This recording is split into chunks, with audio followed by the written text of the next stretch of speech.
Okay, hi everyone. My name's Sarah Gates. I am the founder of She's the Moment, which is collabing with the Canadian Pro Invitational this summer in April. So keep an eye out for those dates.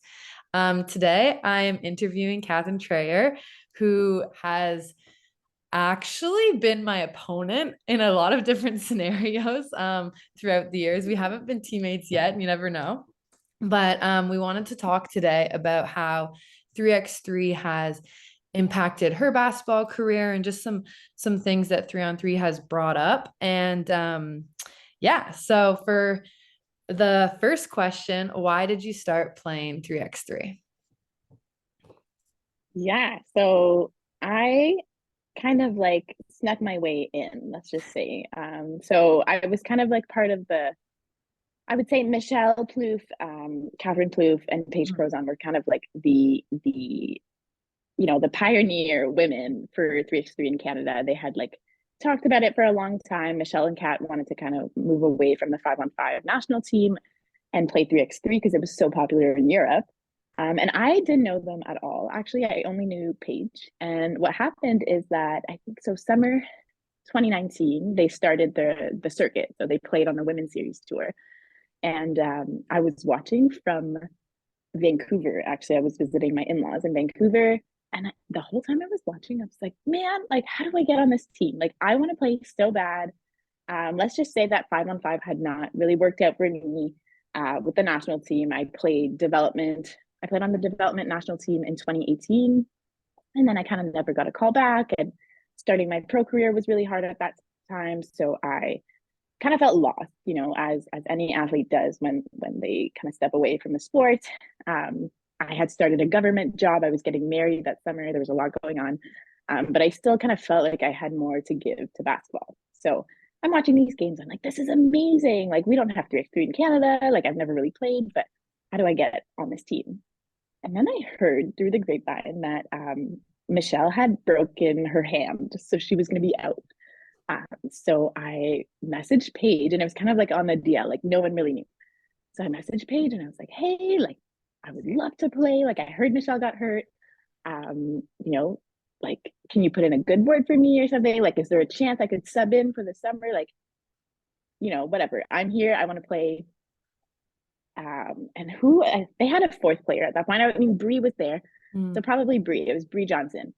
So those were the four. Um, and they were just starting out. It was hard for everyone. They weren't doing really good, but so normal. They were playing like top opponents who had played for years at that point. So I ended up getting on a call with like Kat and or Michelle, I forget, and I basically just told them I had played so much 3x3 in practice, which I don't know if you did too, Sarah, but at Carleton, we played so much 3x3 kick out, like all the time, like just so many 3x3 drills, but not the real 3x3 where like it's continuous and that kind of stuff, but a lot of like 3x3 kick out and that kind of stuff, which is similar. So I was like, yeah, I've played before, like I'll be fine. And then they ended up giving me a shot. So I went to my first tournament was in France, and it was so hot. It was like 40 degrees outside. I remember like I was like, oh my gosh, I'm a redhead. Like I burn so easily. I just tried to do my best, and it's true. It's like so hard. It is like nonstop running around. Like the physicality at that time too in 2019 was crazy. They've cleaned it up a lot now, but it was basically rugby basketball. Um, but I was like hooked from the start. I ended up doing pretty well. Not scoring a bunch, but just kind of like I'm pretty good defensively, and I'm pretty long, and I can score off like cuts and stuff. So I did okay, and then they ended up like keeping me on for the summer, and it was amazing. It was such a good run. So that was until 2019, and then obviously the pandemic hit. So Mhm. that kind of sucked for everyone. But I've kind of stayed involved here and there ever since, and I've had two kids in the meantime. So that's obviously changed the plans a bit. But yeah, that's how I started my 3x3 career. No, I love that. Also, you're too humble. Like, I'm good at scoring off cuts. I'm kind of a good defender. Like, you're amazing. Like, what are you talking about? But that's actually so good. I love that you kind of like took it like upon yourself to just get involved. I think that like when you hear about things like, for example, like 3x3 or like even anything like necessarily with like the national team, like every player like has these hopes, but they don't really know like the steps to take. And you just gotta just, if there's no door open, like find a new one, make a door, like whatever, do what you gotta do. So I absolutely love that. And Exactly. Yeah. I love that like I'm interviewing you because you were actually the one that got me into 3x3 because you just like DM me on Instagram being like, "Hey, we need a teammate." And I'm like, "Oh my gosh, yes, like my teammate, like Christina played with you like the summer before." So Yes. she loved it and like then I just kind of got involved and it's so much fun. But like I know it's you Yeah. like you think you're gonna be exceptional at it because of breakdown and practice, and it's so tiring. It's so fast, it's so Yeah. physical, but like it's Yeah. definitely um like those things like definitely can kind of translate into like a 5-on-5 game if you want to keep doing that. So it kind of leads into Mhm. my next question, like how has 3x3 impacted your overall basketball career? Yeah. So I guess after 2019, okay, so I felt like super confident. I had played in like 4 tournaments. We had won like 3 in a row, and the girls I think won 4 in a row actually. So we were doing pretty good. Then 2020 happened, pandemic, everything was shut down, so no one played that summer. I got pregnant. I had my first son, and then 2021 rolls around, and they need a sub for like the first tournament in Montreal. And they called me, and I was 4 months postpartum, and I jumped at the opportunity because I still kind of felt confident from the 2019 season. Obviously, probably didn't look as good. It's so winded. It was like so exhausting. And I felt so like weak, but whatever, made it happen anyway. Um, and I, again, like just that confidence, I think that came from 2019. I ended up going to Spain after. So I have like a bit of a different situation than most people because I'm married to um, a professional basketball player who kind of like, because we have a family now, I kind of have to follow him like regardless. I don't really get to look at my own options first. It's mostly his options, and then I look at the teams wherever he plays. So in the province, in the city, somewhere close. For example, 20 so right after my first three stint in 2019, in I was living in Strasbourg and then commuting to Luxembourg, so 2 hour train, so I could play on a professional team there. And the team was happy to like pay for my train, and pay me for my services to go play every weekend. But I was living in Strasbourg, and we didn't have kids then, but it just wasn't the situation. I wasn't, Mhm. they didn't have the budget to kind of keep me there long, like full time. And I was like, all right, I'll take the train, no problem. And then 2021, we go to Spain. I find a team here. Thankfully, it was a Division 2 team, so a pretty good level in Spain. The basketball is pretty good here compared to Luxembourg Division 1. So I ended up playing the full season here, and I just felt, again, that confidence. I felt like the game really slowed down for me, and I hear that feedback a lot for 3x3. Mhm. Like once you play 3x3, it's so crazy. It's kind of like a thrill. Like you're like, wow, Yeah. like adrenaline rush. Like, but it's only 10 minutes Yeah. if you get to 10 minutes. If not, it's shorter. So you don't really have time to think. And by the time the clock runs out, you're usually so gassed, like your brain can't even like function. Um, so it's hard to like, there's so many things you wish you could have done differently, but you just don't have time to process it. So once you get to 5-on-5, you're like, wow, the game just slows down. It's like bigger. There's just like more time. There's more players, but it's still like it just find I found it a lot easier. So that really helped me, I think, kind of coming into my first 5-on-5 season after having a child. Yeah, it was an adjustment because I had played so much 3x3, and I was like, oh my gosh, like how do we play 5-on-5 anymore? Mhm. But at the same time, it's like this is so easy, like guarding people one-on-one, like so much easier than 3x3 because I do have help. Mhm. And then you can kind of like hide in a corner if you want on offense, and be totally fine because there's other players around you. So that's what I would say, like the biggest takeaway, like everything slowed down, and then I was, making better decisions, um, and just like the length of the court and everything, it made such a difference. And yeah, maybe a little less stressful too. I find as much as I love 3x3, I do get really stressed out because it's Mhm. only 10 minutes, and then there's a lot of things I think back on, and you just can't really like. There's nothing you can do. It's such a short game. Whereas in 5-on-5, you can apply a lot more strategy, I find, and like just, you do scouting, you do that stuff. So it's different, but you can definitely there's so many takeaways from 3x3 into the 5-on-5 game. Yeah, I fully agree. Even like at first, like I remember when I first showed up to my first 3x3 tournament, I had no idea what was going on. And that's fully on me because I didn't know the games were 10 minutes. I really didn't even know anything. I just kind of showed up.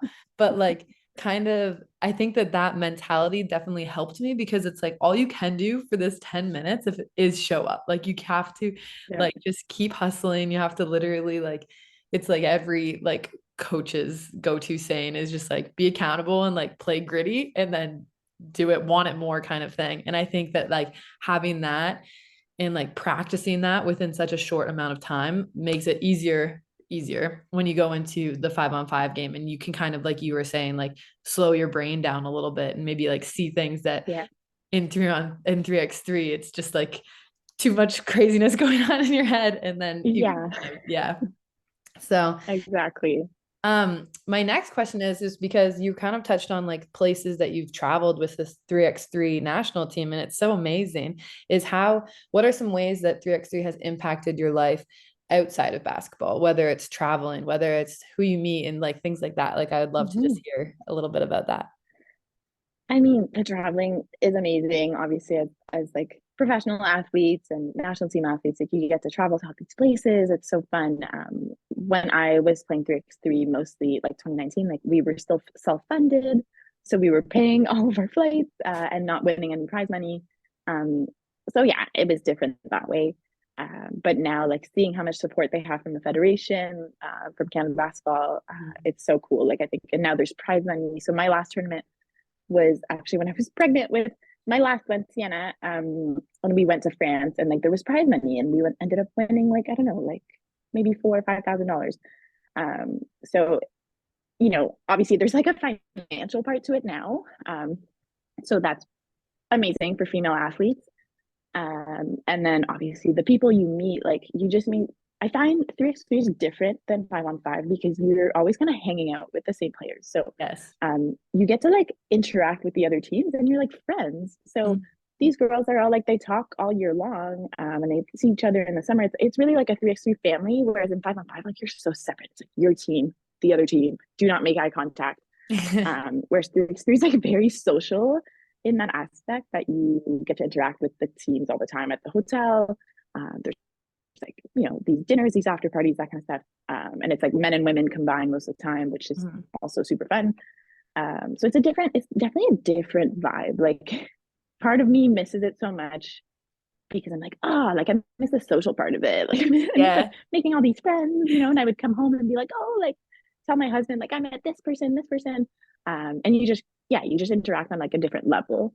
You make all these connections. Some of these girls are full-time 5-on-5 players. At the time, all of them were. Now it's changing. People are making 3x3 their full-time career, or they're getting a lot more support from their federation where they can just take a break from work and just play 3x3, which is again super cool. So yeah, like I've traveled like not that much with 3x3, mostly just to Europe. It was like France a couple times, and then Edmonton and Montreal.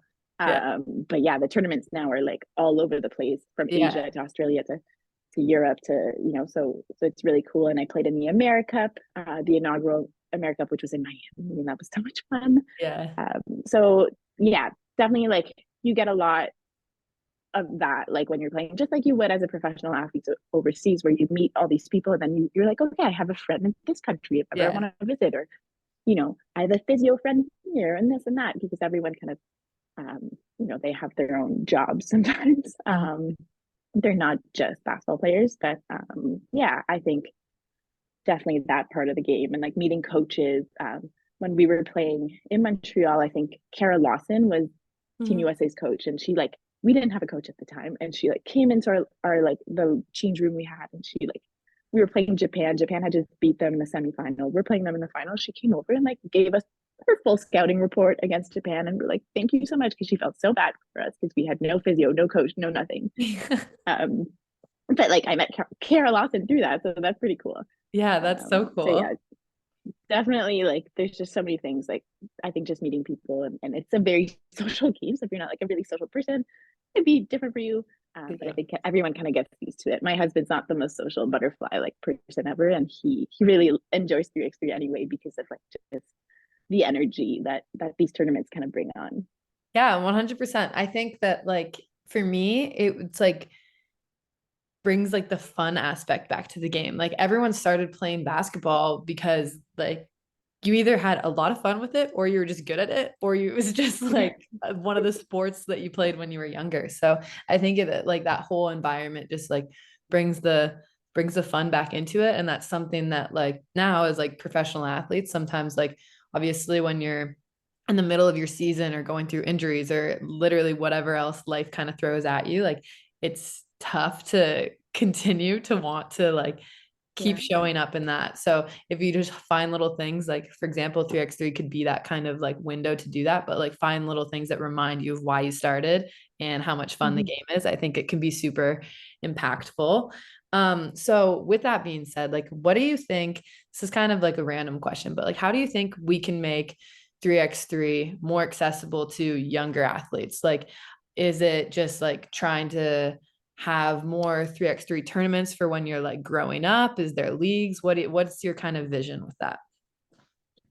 Yeah, it's hard to say because I don't spend that much time back home anymore. But I do see 3x3 being like such a great sport for like grassroots level, like just younger kids. Because and I played like when I think back, I'm like we played. There was like we have this really big arena in Ottawa where the Sens play. There used to be this 3x3 tournament every year, and it was just in the parking lot. So I find like it was a thing back then. And my dad reminded me that like in the early 2000s, there was this really big like USA company that was running these tournaments. They just kind of failed, and Mhm. it all kind of disappeared. And now it's like slowly making a comeback. After FIBA kind of proved that it could be an Olympic sport and all that. So I think summer's a great time because obviously in Canada, like you want to be able to play outside, or you can also play indoors, but then you need a lot of hoops. Um, so I think trying to get like these tournaments up and going in the summer, just that because or else you don't want to interfere too much with like the 5-on-5 season during the Yeah. year. That would be awesome. But also like implementing it in practice, right? Like I said, like I felt confident enough to go play at the international level, having just played 3x3 in practice at Carleton. So Yeah. why not like just implement it in practice? Like have a lot more 3x3 because why not? You're like these young kids like should not really be playing 5-on-5 all the time because there's always going to be like some people that are left out. 3x3 you can't hide at No. all, so you're like in the spotlight. I think it's the best way to develop like all your abilities, like one-on-one on defense, shooting, like decision making, all that stuff, like cardio. So why not just try to implement it more and more and more into your practice plans so that kids you become more confident, and then organize these tournaments when you can. And I know that takes a lot more money and people to step up and that kind of stuff. But I just see it just being like such a great tool for development, that why not just try to add it in when you can in practice plans so that eventually more people will take the lead on it. And then there could be more like bigger tournaments. Yeah, honestly, so well said. And like, even if it's like, if you have more 3x3 in practices, there'll be more people like you feeling super confident and just wanting Yeah. to get out there and doing that. So like, I think that that's like just like a big catalyst to how this can keep growing. Um, Mhm. what is this is my last question is what is your piece of advice for female athletes pursuing their professional careers? Yeah. I think regardless of, how you do in university, like there's an opportunity for everyone. This is like a lot. It used to be like a lot more true for men. Anyone at any level could kind of get a contract wherever. But it's true for women too. Like if you're really dedicated, like I did, just go knock on those doors, and try to get in. It might not be for a lot of money your first few years. It might not be for a lot of money long term either, because that's just kind of women's basketball. Like it's tough to make a good living. But if you love it and you just want an experience, like go overseas, go play. Like I have friends who play and they just like love it. Like they have no kids. They didn't really know what they wanted to do after college, after university. Like it's a great like kind of like a gap year. if not. And it's tough to go from like being such like an intense like college athlete to then nothing. Mhm. I did it. I like went overseas, tried to play, didn't work out for me in that city because there was no team. And then got a government job, and I was working in government. And I was like, this is not for me. Like, I want to be on the court. I want to be with a team. So I just like tell everyone to just kind of reach out to agents, talk to players. Obviously, it's hard. It's hard when you don't have a passport. If you're just Canadian, you're competing with like, right? It's probably one or two spots out of 12. So that makes it really difficult. But there's just so many leagues all over the place. Like I'm playing right now, my team is Division 3, kind of like a fourth division even in Spain. And like there's still teams that have like exports. I'm here because my husband plays here, but there's still people, players that come and like play for these teams. So it exists all over. So that's a lot of leagues that you can play in, and yeah, like don't worry too much about your stats. It's hard. You're competing with like the top players all over the U.S., all over Canada, but just try to put yourself out there. Talk to coaches, talk to agents. Sometimes agents will kind of just like help you out. They'll give you kind of the leftover contracts, but you got to start somewhere. And it's the same for, I started just somewhere. I don't even deal with an agent anymore because I can't really, they don't really, I don't have a lot of flexibility, unfortunately, but my husband started in Finland. And, like that was super tough. It was dark all the time. And now he's in Spain in one of the best leagues. And you have to just start somewhere. And that's what I'd say. And then get an opportunity and show off. Yeah, yeah, 100%. And I love that. Like you just kind of have to take that jump. It's literally like when I was going through like choosing where and like figuring out my agents and all this stuff. Like one, you have no idea what you're doing. So that's overwhelming enough. Two, it feels like you're like choosing your university again. Like you have to kind of like Yeah. figure it out. It's like feels like you're moving away, like you're moving away from your family, you're moving away from this. So it's like it's very intimidating. But like at the end of the day, like even if it doesn't work out the way you intended in your mind, like it's working out for something. Like it will help you figure out whether maybe you're not going to play in a certain league, but then you go to another league and that works out better. So it's just about like figuring out your path, and you kind of just have to take that jump. Yeah. And I think that also for like my little piece of advice is it's kind of hard to figure out what's going on with the European leagues when you're back home in Canada. Like I really had no idea. So it's Yeah. about talking to people who you know, and like just like reaching out to people who are overseas right now and like doing things like that. Like it's a little bit scary, but it definitely just kind of gives yourself more knowledge, which is definitely helpful when you're making a pretty big time decision. But yeah, anyways, Mhm. thank you so much for joining today. I think that you are so insightful and talented, and it was just amazing to chat and kind of share ideas. So yeah, thank you so much. Thank you. Thank you for having me. No problem.